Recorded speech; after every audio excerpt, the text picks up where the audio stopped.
Já estão a nos mostrar, breve Jesus voltará. Um novo sol de um novo dia vai raiar, quando Jesus regressar. Breve virá, breve virá, breve Jesus voltará.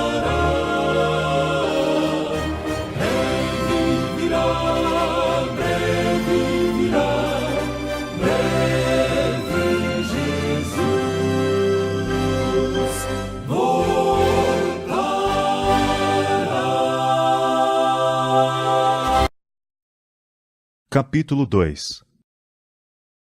A criação. Pela palavra do Senhor foram feitos os céus, e todo o exército deles pelo espírito da sua boca. Porque falou, e tudo se fez. Mandou, e logo tudo apareceu. Lançou os fundamentos da terra, para que não vacile em tempo algum.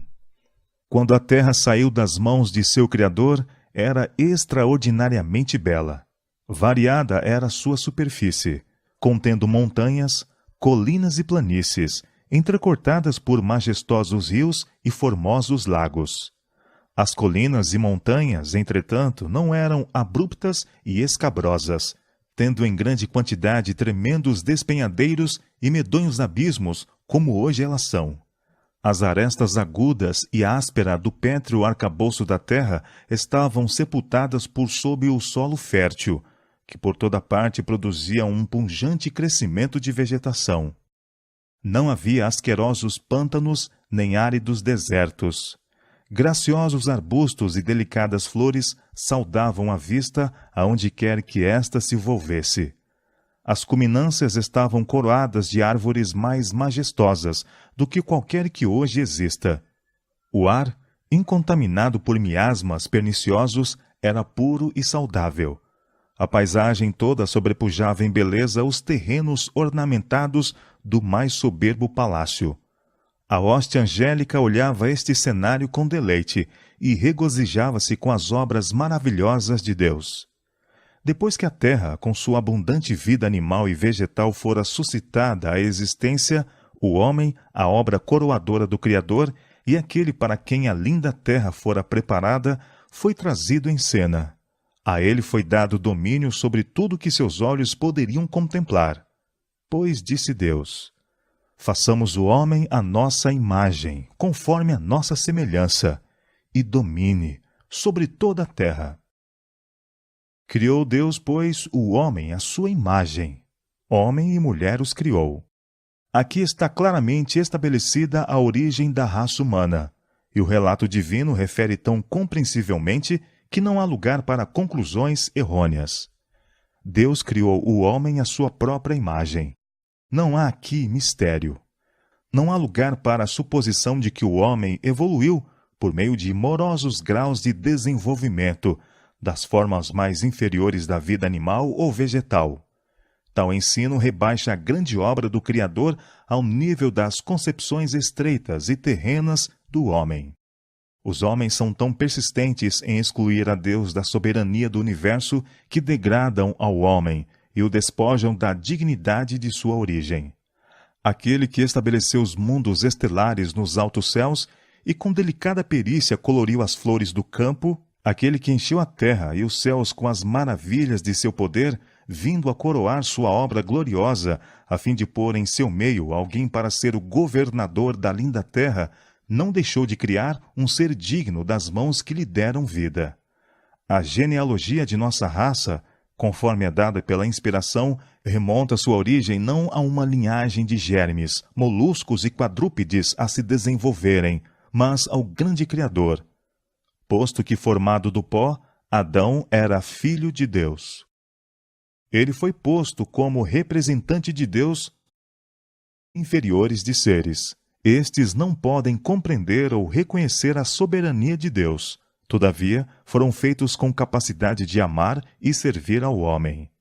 Diz o salmista: Fazes com que ele tenha domínio sobre as obras das tuas mãos.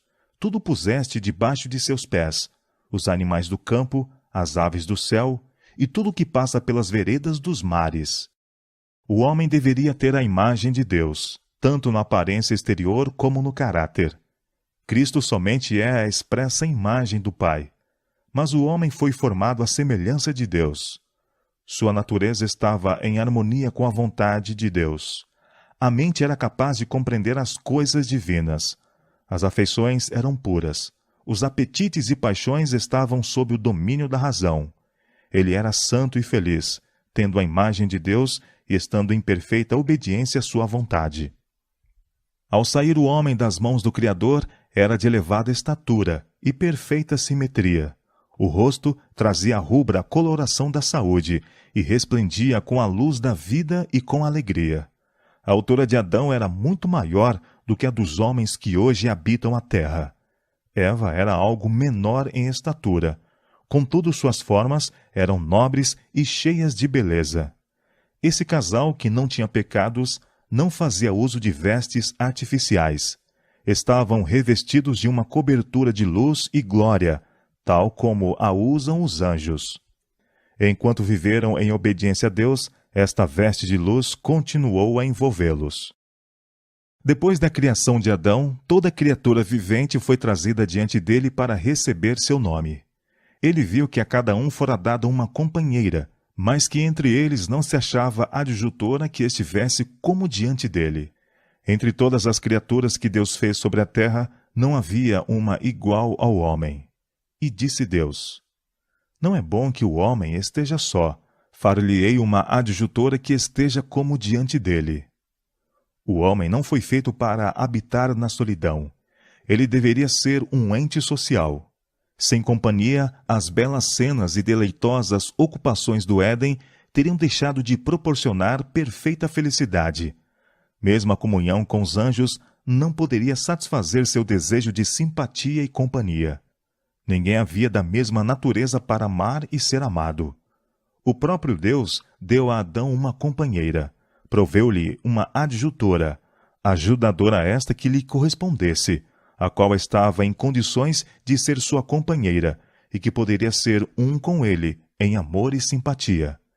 Eva foi criada de uma costela tirada do lado de Adão, significando que não deveria dominar como a cabeça, nem ser pisada sob seus pés como se fosse inferior, mas estar ao seu lado como sua igual e ser amada e protegida por ele. Como parte do homem, osso de seus ossos e carne de sua carne, era ela o seu segundo eu, mostrando isto a íntima união e apego afetivo que deve existir nesta relação. Porque nunca ninguém aborreceu a sua própria carne, antes a alimenta e sustenta. Portanto, deixará o varão a seu pai e sua mãe, e apegar-se-á à sua mulher, e serão ambos uma carne. Deus celebrou o primeiro casamento. Assim, esta instituição tem como seu originador o Criador do universo. Venerado seja o matrimônio. Foi esta uma das primeiras dádivas de Deus ao homem, e é uma das duas instituições que, depois da queda, Adão trouxe consigo de além das portas do paraíso. Quando os princípios divinos são reconhecidos e obedecidos nesta relação, o casamento é uma bênção. Preserva a pureza e felicidade do gênero humano, provê as necessidades sociais do homem, eleva a natureza física, intelectual e moral. E plantou o Senhor Deus um jardim no Éden, da banda do Oriente, e pôs ali o homem que tinha formado. Tudo que Deus havia feito era a perfeição da beleza, e nada parecia faltar do que pudesse contribuir para a felicidade do santo par. Deu-lhes, contudo, o Criador ainda outra demonstração de seu amor, preparando um jardim especialmente para ser o seu lar. Neste jardim havia árvores de toda variedade, muitas das quais carregadas de odorantes e deliciosos frutos. Havia lindas trepadeiras que cresciam eretas, apresentando todavia um graciosíssimo aspecto, com seus ramos pendendo sob a carga de tentadores frutos, dos mais belos e variados matizes. Era o trabalho de Adão e Eva amoldar os ramos da trepadeira de maneira a formar caramanchés, fazendo assim para si, com as árvores vivas, moradas cobertas com folhagem e frutos. Havia fragrantes flores de toda cor, em grande profusão. No meio do jardim estava a árvore da vida, sobrepujando em glória a todas as outras árvores. Seu fruto assemelhava-se a maçãs de ouro e prata, e tinha propriedade de perpetuar a vida. A criação agora estava completa. Os céus e a terra e todo o seu exército foram acabados. E viu Deus tudo quanto tinha feito, e eis que era muito bom. Gênesis capítulo 2, verso 1 e capítulo 1, verso 31. O Éden florescia sobre a terra. Adão e Eva tinham franco acesso à árvore da vida. Nenhuma mancha de pecado ou sombra de morte deslustrava a formosa criação. As estrelas da alva juntas alegremente cantavam, e todos os filhos de Deus rejubilavam. O grande Jeová lançara os fundamentos da terra, ornamentara o mundo inteiro nas galas da beleza, e enchera-o de coisas úteis ao homem. Criara todas as maravilhas da terra e do mar. Em 6 dias a grande obra da criação se cumprira. E Deus descansou no 7º dia de toda a sua obra, que tinha feito. E abençoou Deus o dia 7º, e o santificou. Porque nele descansou de toda a sua obra, que Deus criara e fizera. Gênesis capítulo 2, versos 2 e 3. Deus olhou com satisfação para a obra de suas mãos. Tudo era perfeito, digno de seu autor divino. E ele descansou, não como alguém que estivesse cansado, mas satisfeito com os frutos de sua sabedoria e vontade, e com as manifestações de sua glória. Depois de repousar no 7º dia, Deus o santificou, ou pô-lo à parte, como dia de repouso para o homem. Seguindo o exemplo do Criador, deveria o homem repousar neste santo dia, a fim de que, ao olhar para o céu e para a terra, pudesse refletir na grande obra da criação de Deus. E para que, contemplando as provas da sabedoria e bondade de Deus, pudesse seu coração encher-se de amor e reverência para com o Criador. No Éden, Deus estabeleceu o memorial de sua obra da criação, depondo a sua bênção sobre o 7º dia. O sábado foi confiado a Adão, pai e representante de toda a família humana.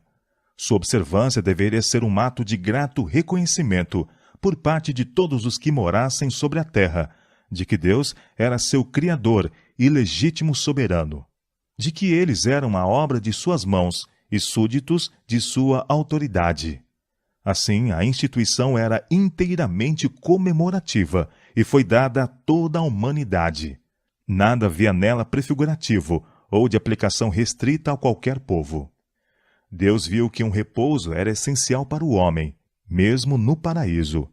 Ele necessitava pôr de lado seus próprios interesses e ocupações durante um dia dos 7, para que pudesse de maneira mais ampla contemplar as obras de Deus e meditar em seu poder e bondade.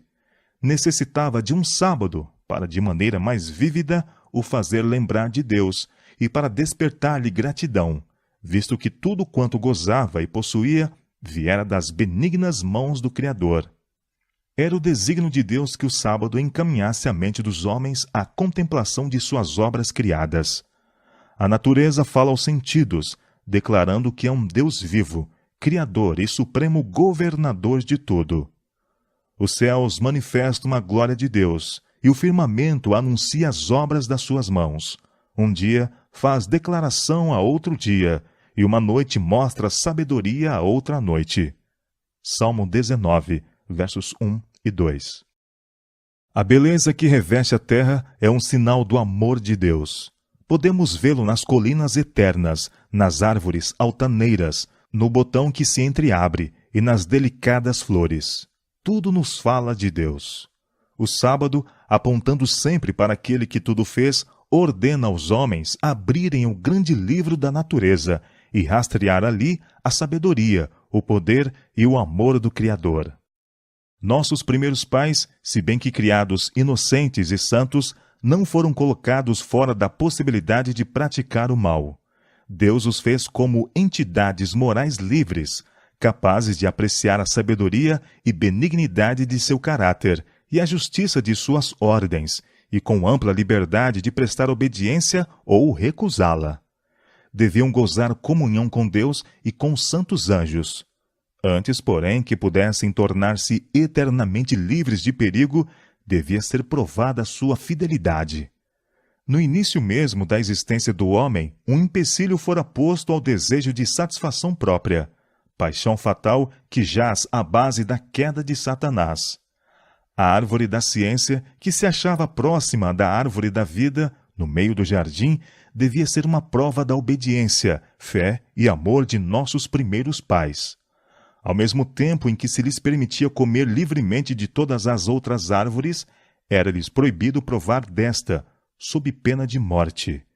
Deviam também estar expostos às tentações de Satanás, mas, se resistissem à prova, seriam finalmente colocados fora de seu poder, para gozarem o favor perpétuo de Deus. Deus pôs o homem sob a lei, como condição indispensável de sua própria existência. Ele era um súdito do governo divino, e não pode haver governo sem lei. Deus poderia ter criado o homem sem a faculdade de transgredir a sua lei. Poderia ter privado a mão de Adão de tocar no fruto proibido. Nesse caso, porém, o homem teria sido não uma entidade moral, livre, mas um simples autômato. Sem liberdade de opção, sua obediência não teria sido voluntária, mas forçada. Não poderia haver desenvolvimento de caráter. Tal maneira de agir seria contrária ao plano de Deus ao tratar ele com os habitantes de outros mundos. Seria indigna do homem como um ser inteligente e teria apoiado a acusação feita por Satanás de governo arbitrário por parte de Deus. Deus fez o homem reto, deu-lhe nobres traços de caráter, sem nenhum pendor para o mal. Dotou-o de altas capacidades intelectuais e apresentou-lhe os mais fortes incentivos possíveis para que fosse fiel a seu dever. A obediência, perfeita e perpétua, era a condição para a felicidade eterna. Sob estas condições, teria ele acesso à árvore da vida. O lar de nossos primeiros pais devia ser um modelo para outros lares, ao saírem seus filhos para ocuparem a terra. Aquele lar, embelezado pela mão do próprio Deus, não era um suntuoso palácio. Os homens, em seu orgulho, deleitam-se com edifícios magnificentes e custosos, e gloriam-se com as obras de suas mãos. Mas Deus colocou Adão em um jardim. Esta era sua morada. O céu azul era sua cúpula, a terra, com suas delicadas flores e tapetes de relva viva, o seu pavimento, e os ramos folhudos das formosas árvores eram o seu teto. De suas paredes pendiam os mais magnificentes adornos, obra do grande e magistral artífice. No ambiente em que vivia o Santo Par havia uma lição para todos os tempos, a lição de que a verdadeira felicidade é encontrada, não na satisfação do orgulho e luxo, mas na comunhão com Deus mediante suas obras criadas. Se os homens dessem menos atenção às coisas artificiais e cultivassem maior simplicidade, estariam em muito melhores condições de corresponderem com o propósito de Deus em sua criação. O orgulho e a ambição nunca se satisfazem. Aqueles, porém, que são verdadeiramente sábios, encontrarão um prazer real e enobrecedor nas fontes de gozos que Deus colocou ao alcance de todos. Aos moradores do Éden foi confiado o cuidado do jardim, para o lavrar e o guardar. Sua ocupação não era cansativa, antes agradável e revigoradora.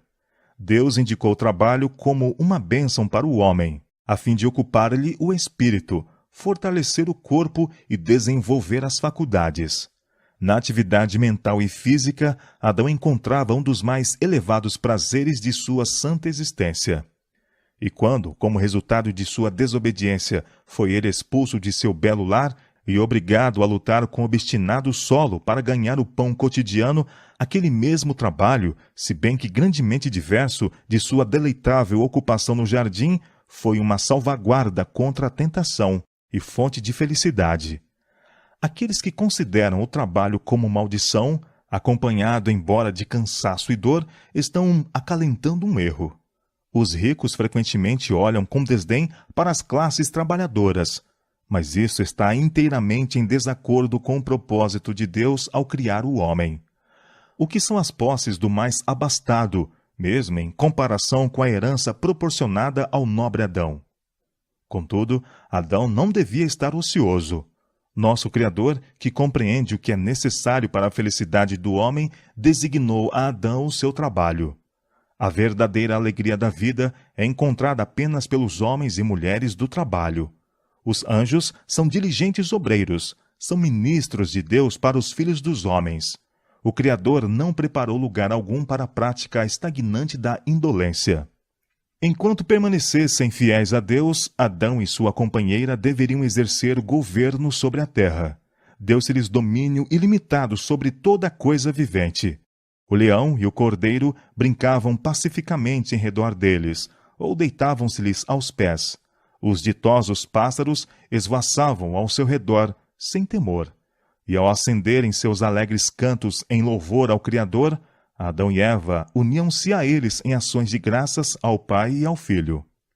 O santo par não era apenas filhos, sob o cuidado paternal de Deus, mas estudantes a receberem instrução do Criador toda sabedoria. Eram visitados pelos anjos, e concedia-se-lhes comunhão com seu Criador, sem nenhum véu obscurecedor de permeio. Estavam cheios do vigor comunicado pela árvore da vida, e sua capacidade intelectual era apenas pouco menor do que a dos anjos. Os mistérios do universo visível, maravilhas daquele que é perfeito nos conhecimentos, conferiam-lhes uma fonte inesgotável de instrução e deleite. As leis e operações da natureza, que têm incitado o estudo dos homens durante 6.000 anos, estavam-lhes abertas à mente pelo infinito construtor e mantenedor de tudo. Entretinham conversa com a folha, com a flor e a árvore, aprendendo de cada uma os segredos de sua vida. Com cada criatura vivente, desde o poderoso Leviatã que folga entre as águas até o minúsculo inseto que flutua no raio solar, era Adão familiar. Havia dado a cada um o seu nome e conhecia a natureza e hábitos de todos. A glória de Deus nos céus, os mundos inumeráveis em suas ordenadas revoluções, o equilíbrio das grossas nuvens, os mistérios da luz e do som, do dia e da noite, tudo estava patente ao estudo de nossos primeiros pais. Em cada folha na floresta ou pedra nas montanhas, em cada estrela brilhante, na terra, no ar e no céu, estava escrito o nome de Deus. A ordem e a harmonia da criação falavam-lhes de sabedoria e poder infinitos. Estavam sempre a descobrir alguma atração que lhes enchia o coração de mais profundo amor e provocava novas expressões de gratidão. Enquanto permanecessem fiéis à lei divina, sua capacidade para saber, gozar e amar aumentaria continuamente. Estariam constantemente a adquirir novos tesouros de saber, a descobrir novas fontes de felicidade e a obter concepções cada vez mais claras do incomensurável, infalível amor de Deus.